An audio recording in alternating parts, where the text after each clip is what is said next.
media যা করছি না তোর নামতে দিন না এদিকে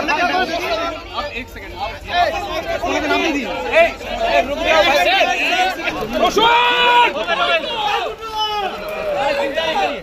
ठीक है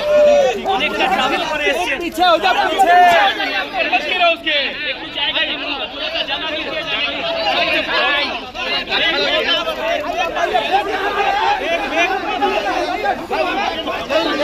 बेटे को वापस करके कैसा लग रहा है बेटे को वापस करके कैसा लग रहा है দাদা একদম আপনি হাওড়াতে নিতে এলেন প্রথম দিন থেকে আপনি আছেন কি বলবেন কেমন লাগছে খুব ভালো লাগছে আমাদের ঘরের ছেলে বাংলার ছেলে আমাদের দেশের জওয়ান আমাদের বাংলার গর্ব দেশের জওয়ান বাড়ি ফিরছে এটা আমাদের আজকের দিন খুব আনন্দের দিন আপনার সঙ্গেই তো একদম পূর্ণাম আছে ইতিমধ্যেই তাকে মালা পরিয়েছেন আপনার ভাইয়ের মতো কি বলবেন কেমন লাগছে তাকে বাড়ি যেতে আরে আমার পরিবারের সদস্য বাড়ি এসছে আমার তো মানে খুব আনন্দের দিন